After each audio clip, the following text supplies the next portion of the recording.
was on the site 10 minutes after the second tower collapsed, and it was a ghost town as far as members go, and it just proceeded to get more and more chaotic because guys were arriving, there was no water, and when the Scientologists arrived, an air of order like entered in because there was something that was being organized and run very, very efficiently.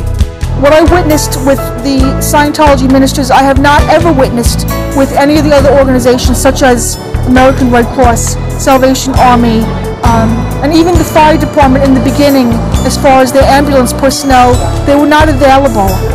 And who was available from the beginning were the Scientology ministers. There's a lot of very highly stressed, worn out, exhausted rescue people here, and your contribution to helping them to deal with their problems and deal with their upset emotions and to have some tranquility and rest has been a very productive and very worthwhile effort. On the disaster site, there was the Scientology ministers group that was a great help, soothing our minds, talking to us, trying just to make our mind clearer. Although we were all down there working on adrenaline, it was still helpful to have them keep us, keep you uplifting and keep you motivated to do what you had to do.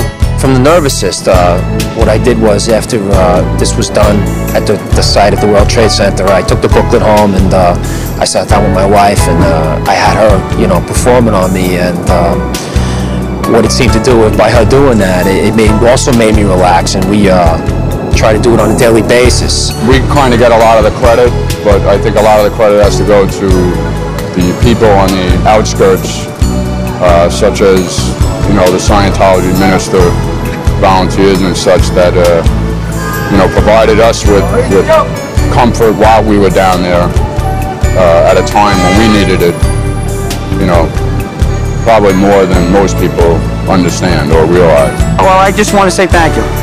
Who's ever listening, from the bottom of my heart, I just want to say thank you, because I know for a fact that you've made a difference. I saw it firsthand, and it takes a lot. It takes special people to leave their house, to leave where they're from, and to come down for weeks at a time and to give of themselves freely and just to genuinely, because they want to make a difference. And I know for a fact he's made a difference.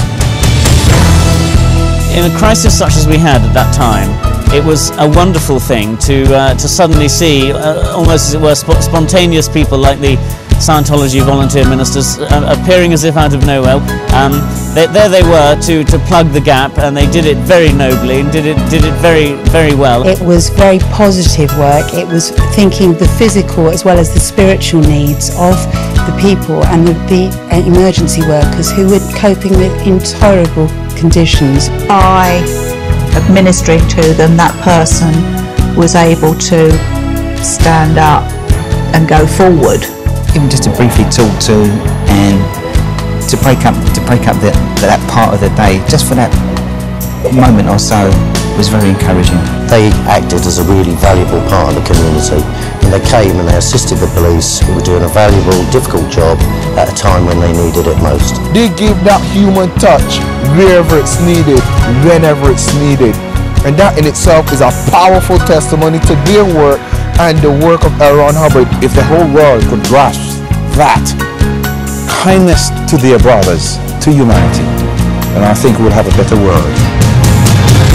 You can see the yellow jackets, yellow t-shirts going everywhere, giving help and giving assistance to each and everybody, fetching people to their camp here, teaching them, counseling them, and no one else is doing this around here. And we had about 40 people that day, all volunteers, all ladies, and you came and very nicely presented the seminar. And I really like the touch assist and the nervous assist part of it. I'm speaking for my team as well. Myself and my team, we all practice it on each other, and we found it very relaxing and very helping. He was not oriented at all. He was screaming in pain. Then I started giving him a touch assist, and within 15 or 20 minutes, when I saw some good indicators at his face, I asked, "How do you feel now?" He was oriented in time and space. He knew where he was. He knew who he was. And I even feel comfortable in my body, in my head, in my heart. I am very happy. And I also decided to join this team. And they are very keen in giving these skills, imparting these skills to the girls. And I feel that this should become a part of our training. Elon Abid has done a great job by providing us these tools, or by providing these tools to the whole humanity. I would like to say that the concept of Elon Herbert is a universal concept. It does not discriminate. It is for everyone to follow. They sacrificed a lot in Sri Lanka, and they helped the Sri Lankans. Wherever the need is there, they were there. Before the people come to your place, they come with a very awful look. Sometimes they cry, but after they get your assist, they come out with a smile. I started smiling, and finally I realized myself that how relieved I was. So I know that if I do it to another, that he will have the same experience. The only one organization in the world who have performed this kind of therapy. I think it is more important than the material assistance to the people. They need Scientology first to cure and to mend their spirit and their soul. Just follow the way that Herbert did for us. Don't let him alone. We can do it. We can lean forward with him. There's a new life to come. We have to put up a new building, and it's a correct foundation has come. So the foundation has given by you. It's very hard to explain the feeling inside my heart, but I don't know what to say. Thanks a million on behalf of the Thai people.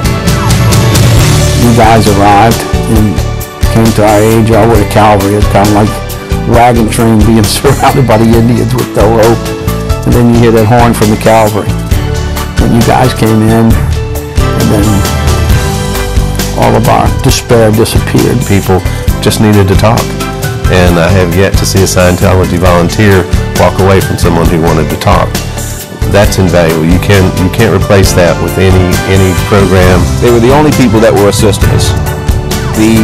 We saw the Red Cross people a couple times, and they were there to say, "Hi, fill out this paper, we'll get money to you," and then they were gone.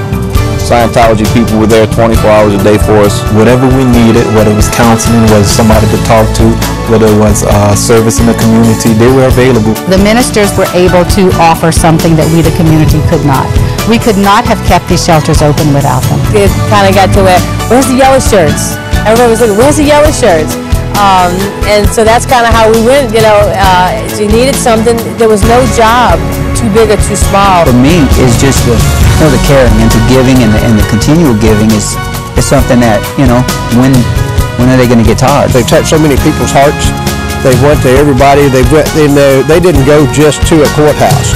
They went to every little place that they could find all over the community to help people. It's almost like having a family member there to pretty much get you along through the situation. And I don't see how we could have lived without them. I don't think we could have done it without them. I'm just real happy with the way everything's turned out. You can't ask for better. You really can't. You can't get better. I'm just grateful that there's people out there still today in this world that's willing to give that much of themselves to help a fellow man. And you made their lives better simply because you understand who they are and what they need. And you don't wait for marching orders. You know your profession, and you've made a difference.